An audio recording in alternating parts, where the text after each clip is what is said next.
जय हिंद दोस्तों, मेरा नाम है दीपक और आप देख रहे हैं हमारा यूट्यूब चैनल लर्न विद दीपक। आज का मेरा टॉपिक असिस्टेंट अकाउंटेंट की वैकेंसी को लेकर जो यूके ट्रिपल एस सी द्वारा जो है लाई गई वैकेंसी है उस पर मेरा डिस्कशन है, जिस पे आज हम डिस्कशन करेंगे कि वैकेंसी किस किस विभाग में असिस्टेंट अकाउंटेंट की वैकेंसी अवेलेबल है। जो ऑफिस असिस्टेंट 3 की अकाउंट्स के अंदर कैशियर, डेटा कम ऑपरेटर और जूनियर स्टोर कीपर की जो vacancy UK triple S C ने जो है एडवर्टीजमेंट निकाला है, उसके बेसिस पर आज हम बात करेंगे। उसकी एलिजिबिलिटी क्राइटेरिया देखेंगे कि असिस्टेंट अकाउंटेंट के लिए कौन कौन से कैंडिडेट जो एलिजिबल रहेंगे, ऑफिस असिस्टेंट के लिए कौन कौन रहेंगे और कैशियर के लिए और जूनियर असिस्टेंट के लिए यूके ट्रिपल एस सी द्वारा जो है ये वैकेंसी कंडक्ट कराई जा रही है। प्रीवियसली ये यूके पीएससी द्वारा इसके पास वैकेंसी थी जो कि असिस्टेंट अकाउंटेंट की थी।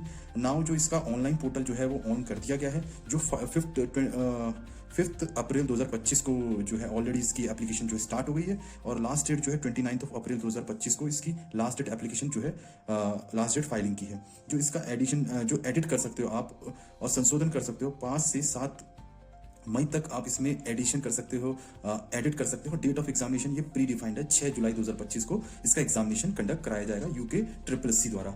और जो असिस्टेंट अकाउंटेंट के लिए जो वैकेंसी है उसमें कौन से विभाग में जो है वैकेंसी अवेलेबल है। शहरी विकास विभाग में आपकी 35 वैकेंसी अवेलेबल है और सहकारी विभाग में 8 वैकेंसी है।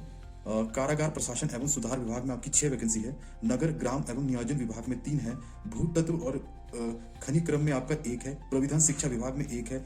आपकी आयुर्वेदिक एवं यूनानी सेवाओं में 1 है। पावर ट्रांसपोर्टेशन कॉर्पोरेशन लिमिटेड में आपकी 1 है। If you are getting to total of that then we can take 57 vacancy of the assistant accountant and here is eligibility. यहाँ पे एलिजिबिलिटी क्राइटेरिया आपका अवेलेबल है, जो कि एलिजिबिलिटी है 21 से 42 एज तक आप इसको कैंडिडेट एलिजिबल हैं भरने के लिए। और इसकी एलिजिबिलिटी क्राइटेरिया जो एलिजिबिलिटी कंडीशन है वो सिंपल, आपके पास बीकॉम होनी चाहिए किसी भी रिकॉग्नाइज यूनिवर्सिटी से, बैचलर डिग्री आप होल्ड करते हैं आप एलिजिबल हैं। आप बीबीए करते हैं, बीबीए की डिग्री है आपके पास तब भी आप एलिजिबल हैं। और पोस्ट ग्रेजुएशन इन अकाउंटेंसी आपके पास है तब भी आप एलिजिबल हैं असिस्टेंट अकाउंटेंट की वैकेंसीज को फिल करने के लिए। और आपके पास एक इसमें क्राइटेरिया और है जो आपका 4000 कीवर्ड पर डिप्रेशन आपका पर आर जो आपका होनी। जनरली ये एग्जामिनेशन जो आपका मेरिट आया थी उसके बाद कंडक्ट कराया जाता है। जनरली आगे देखने वाला है कि कैसे होता है। ये असिस्टेंट अकाउंटेंट की 57 वैकेंसी है। एलिजिबिलिटी क्राइटेरिया मैंने बता दिया है आपको, ये होगा। असिस्टेंट अकाउंटेंट के बाद आपका जो है ऑफिस असिस्टेंट 3 अकाउंट्स में जो power corporation of Uttarakhand limited में है, जिसमें नंबर ऑफ 4 वैकेंसी है। 21 से 42 साल की एज इसमें मांगी गई है। और जो एलिजिबिलिटी क्राइटेरिया है वो आपके पास बीकॉम होना चाहिए और sound knowledge of Hindi Devanagari लिखी की होनी चाहिए। हिंदी टाइपिंग में आपकी 6000 की डिप्रेशन होनी चाहिए और इंग्लिश में आपका 7000 की डिप्रेशन पर आवर कंपलसरी होना चाहिए। Then you are eligible to fill this form. 1 year का आपके पास डिप्लोमा सर्टिफिकेट होना चाहिए कंप्यूटर कोर्स रिकॉग्नाइज यूनिवर्सिटी में, तब आप एलिजिबल हैं ऑफिस असिस्टेंट अकाउंट्स में फिल करने के लिए। Number of vacancies 4। And come to next में क्या है, जूनियर स्टोर कीपर के केस में store keeper cum store keeper जो अभिलेखपन उत्तराखंड इंफॉर्मेशन डिपार्टमेंट में इसकी वैकेंसी जो 1 है, जो कि मिनिमम क्राइटेरिया मिनिमम एज आपकी 18 है और 42 एज तक भरा जा सकता है। इसमें एलिजिबिलिटी क्राइटेरिया आपके पास जो 10+2 इंटरमीडिएट पास होना चाहिए पर्सन।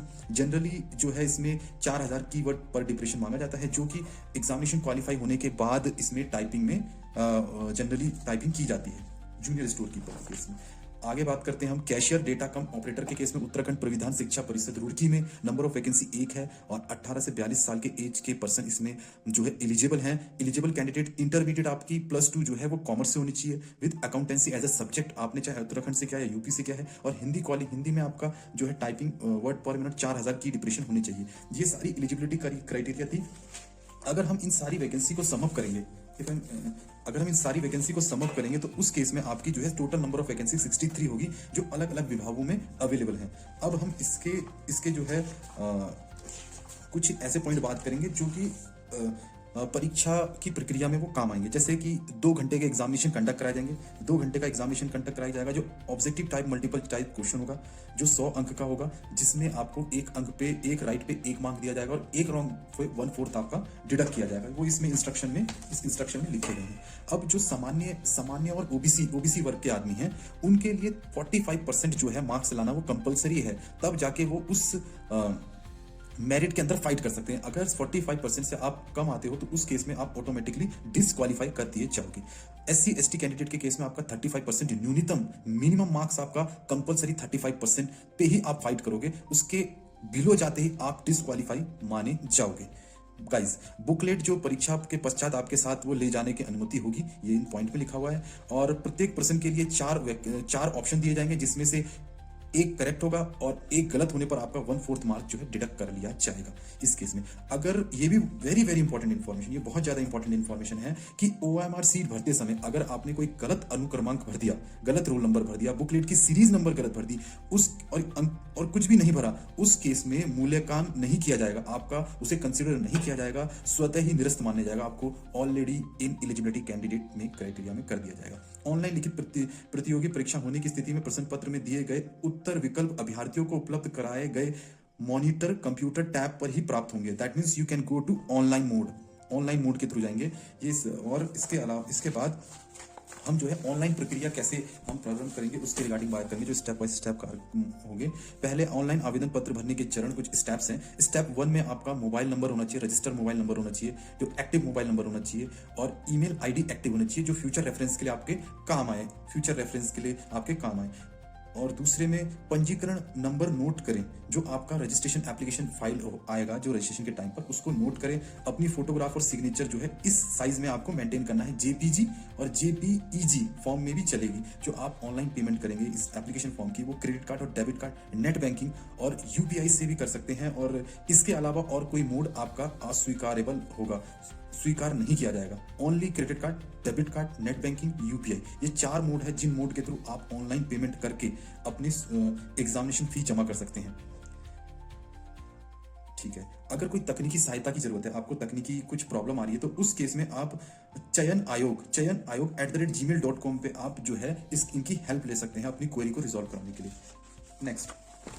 नेक्स्ट ये है कि कभी कभी किसी केस में क्या होता है कि आपका जो है अकाउंट से चीजें डेबिट हो जाती हैं, तो ये लोग कह रहे हैं कि कटा हुआ पैसा शुल्क आपको वापस कर दिया जाएगा अगर वो फेल दिखाता है। और एक चीज वेरी वेरी इंपॉर्टेंट चीज, अभ्यर्थी आवेदन पत्र को तभी पूर्ण समझा जाएगा जब तक अभ्यर्थी के ऑनलाइन आवेदन पत्र स्टेटस में कंप्लीट प्रिंट ना लिखा हो। दैट मीन्स अगर कोई पर्सन के एप्लीकेशन फाइल करने के बाद कंप्लीट स्टेटस में कंप्लीट नहीं दिखाई दे रहा, उस केस में वो कैंडिडेट उस चीज को रिजॉल्व करे और जो आपको ईमेल आईडी बताई गई है तकनीकी, उससे उनकी हेल्प ले।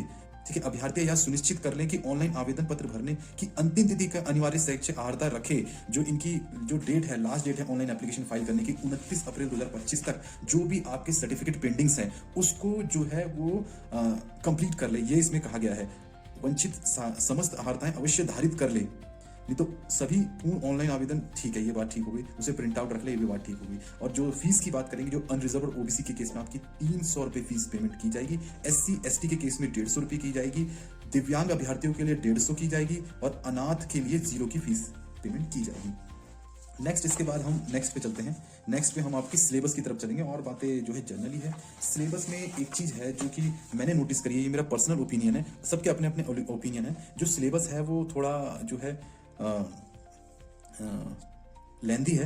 जैसा कि यूनिट 1 में है फाइनेंशियल अकाउंटिंग और कंप्यूटराइज्ड अकाउंटिंग। फाइनेंशियल अकाउंटिंग में आपकी सारी फाइनेंशियल अकाउंटिंग आ जाएगी, जिसमें आपकी डबल एंट्री से लेकर अकाउंटिंग स्टैंडर्ड की बेसिक से लेकर accounting rectification, bank reconciliation, NPO, partnership, share, GST, introduction of GST। Computerised account में आप इंफॉर्मेशन टेक्नोलॉजी के अकॉर्डिंग एज इट इज काम करेंगे। और यूनिट 2 में आपका फाइनेंशियल मैनेजमेंट आएगा। फाइनेंशियल मैनेजमेंट में आपका वर्किंग कैपिटल आपका आएगा, कैपिटल स्ट्रक्चर आएगा, रेशियो आएगा, डिविडेंड डिसीजन आएगी और आपका थ्योरीज ऑफ कैपिटल स्ट्रक्चर आएगा। ये सारी चीजें इसमें आएगी कैपिटल मैनेजमेंट में। और financial state ratio, financial statement analysis में आपका जो है रेशियो आएगा, उसके ऑब्जेक्टिव्स आपके आएंगे। उसमें जो शेड्यूल 3 के अकॉर्डिंग कंपनीज एक्ट की जो बैलेंस शीट बनती है उसमें आएंगे। यूनिट 3 में आपका मनी बैंकिंग फाइनेंशियल इंस्टीट्यूशन आएगा, money banking financial institution, financial market, SEBI आपका जो security exchange board of India, वो फाइनेंशियल इंस्ट्रूमेंट में कैसे किया थे।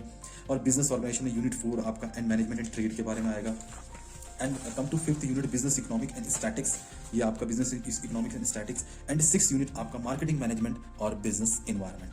ये 6 यूनिट, ये 6 यूनिट जो आपकी 6 यूनिट है, ये जो है लेंथी है, बहुत ज़्यादा जो है लेंथी यूनिट है as per my personal opinion. मे भी किसी को लगे कि ये इजी है और हम इसे कर सकते हैं। मेरे हिसाब से इसमें एक चीज़, मेरे पर्सनल ओपिनियन के अकॉर्डिंग एक चीज़ इसमें कैंडिडेट को, जो भी कैंडिडेट है उसमें उसको एक एक जो है लैकिंग मेरे हिसाब से देखने को मिली है कि किस यूनिट में कितना हार्ड वर्क करना है ये कहीं भी डिफाइन नहीं है। लेकिन इससे प्रीवियसली यूकेपीएससी के केस में उन्होंने मार्क्स को पर्टिकुलर यूनिट के लिए डिफाइन किया था। इससे जो पर्टिकुलर यूनिट को आप डिफाइन करते हैं, इससे हर एक स्टूडेंट को ये कंफर्म होता है कि मुझे कौन सी यूनिट में कितना हार्ड वर्क करना है। बट इस केस में मेरे को पर्सनल ओपिनियन के थ्रू मुझे ये देखने को मिला है कि ये इसमें नहीं दिखाया गया है, ये नहीं हुआ है। लेकिन कोई बात नहीं, जिनको नौकरी करनी है और जिनको जॉब चाहिए, they want to do their hard work and attain their job with do their hard work. और जो है अपनी मेहनत करते रहें और सीखते रहें, क्योंकि सीखना बंद तो जीतना बंद।